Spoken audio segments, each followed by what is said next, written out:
Kalau bukan kami, ya siapa lagi yang menjaga kan?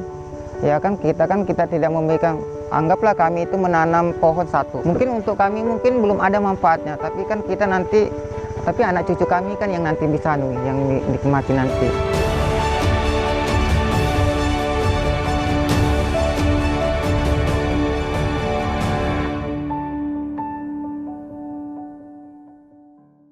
Delta Mahakam itu terletak di Kabupaten Kutai Kartanegara.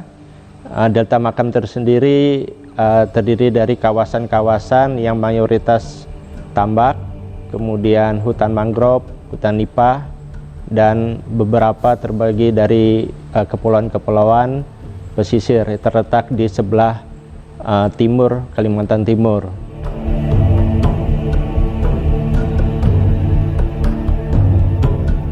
Delta Mahakam ini adalah merupakan salah satu kawasan delta yang mungkin langka di dunia. Yang setahu saya itu delta ini ada yang unik, ada dua, delta Niger di negara Nigeria dan delta Mahakam ini.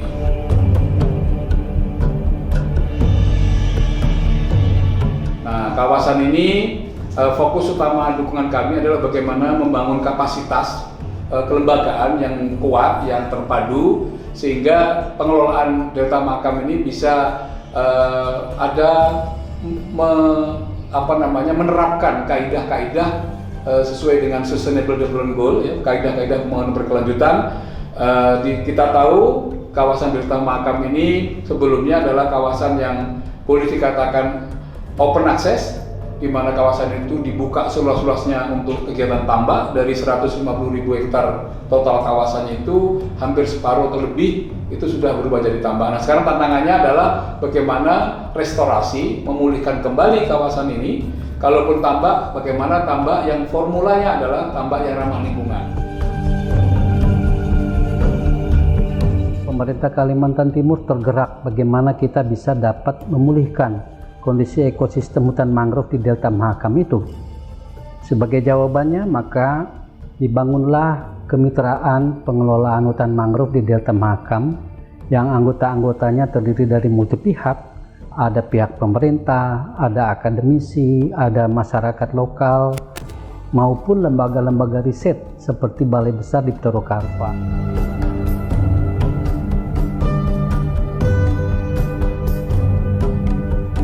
Dalam melaksanakan berbagai program pemulihan hutan mangrove di Delta Mahakam, misalnya saja upaya atau program rehabilitasi, program peningkatan kapasitas masyarakat, program mata pencarian alternatif yang lebih berkelanjutan bagi masyarakat. Kemudian di wilayah Delta Mahakam juga telah dibangun sebuah gedung yang akan difungsikan dan sedang difungsikan sebenarnya sebagai pusat pengelolaan mangrove di Delta Mahakam.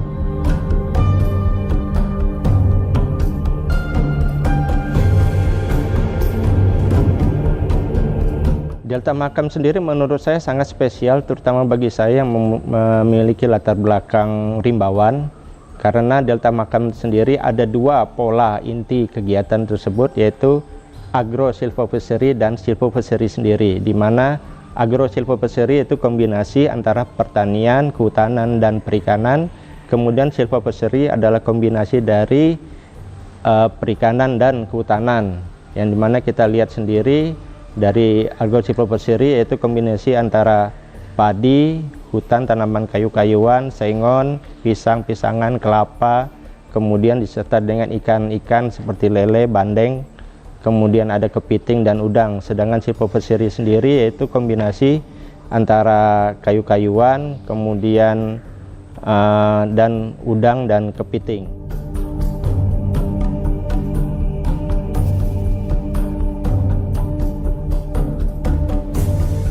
Kami selaku juga dari kelompok tani hutan lembu lestari, kami kadang juga ada kegiatan membuat bibit mangrove.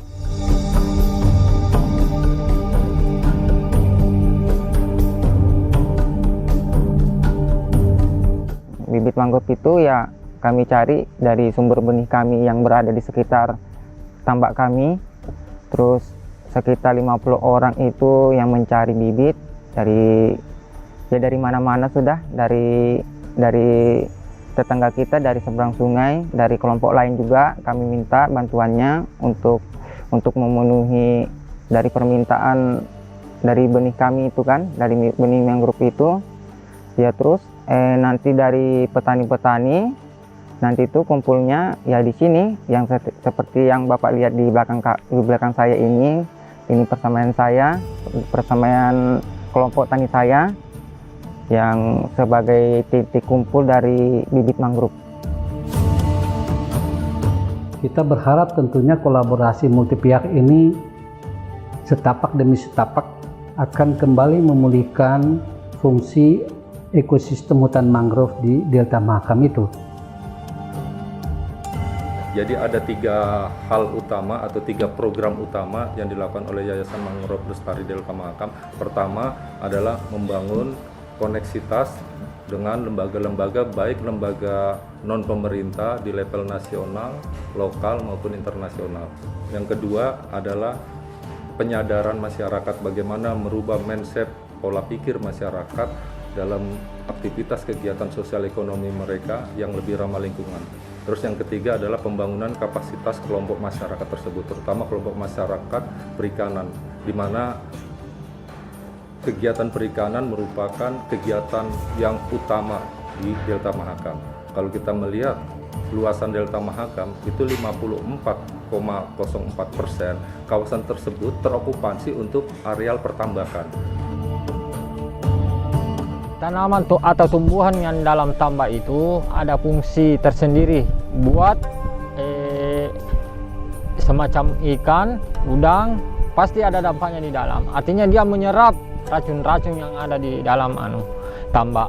Jadi kalau menurut saya sudah yakin ada banyak manfaatnya itu pohon-pohon bakau yang di dalam. Karena tanpa tanaman Pak, bisa saja tanggul-tanggul itu tidak bisa tahan Pak kalau air pasang. Jadi banyak kegunaannya tanggul ini. Biarpun kami tidak disuruh menanam bakau, tetap menanam Pak. Buktikan sekarang, dilihat berjajar itu semua.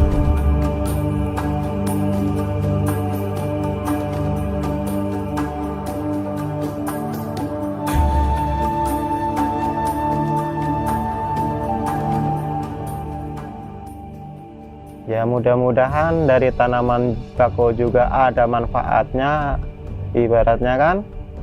Terus terutama dari udang mudah-mudahan ada penghasilan, jadi kan enak ibaratnya bisa itu namanya apa, diketahui nanti biar tahu orang, biar nggak penasaran. Kalau udangnya berhasil, ibaratnya kan enak gitu.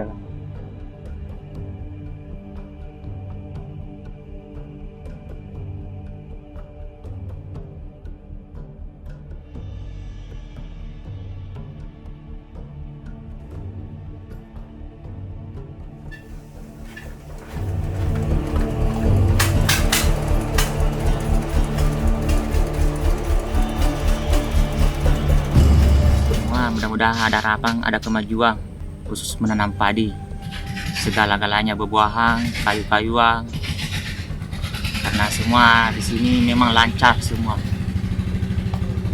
Alhamdulillah.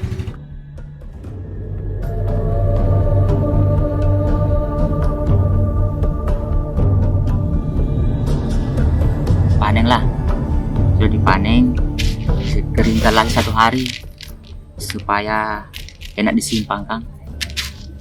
Sudah itu kalau mau digiling lagi, dikeringkan lagi 2 hari, dijemur, baru digiling.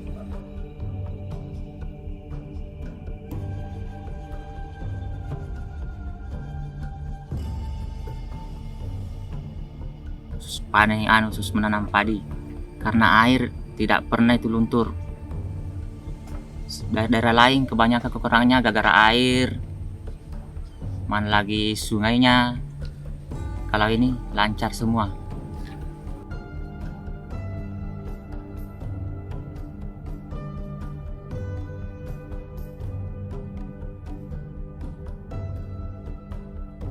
Kalau madu lurutnya baru ada berapa di situ. Kita untuk sementara ini sudah ada satu, ada isinya sudah kita coba, ya bagus anunya. Tapi belum banyak, baru ada 2 tempat kita bikin uji coba kan, ternyata memang bagus. Cuma rasanya agak nggak terlalu manis. Kami mengimbau ke masyarakat bahwa mengurangi istilahnya penebangan kayu itu supaya limbah kita makin tidak rontok ya kan, di daerah khususnya di daerah Delta Mahakam ini. Jadi kami sudah imbaukan ke masyarakat bahwa makanya masyarakat antisipasi untuk saling membantu untuk menanam kayu gambut itu.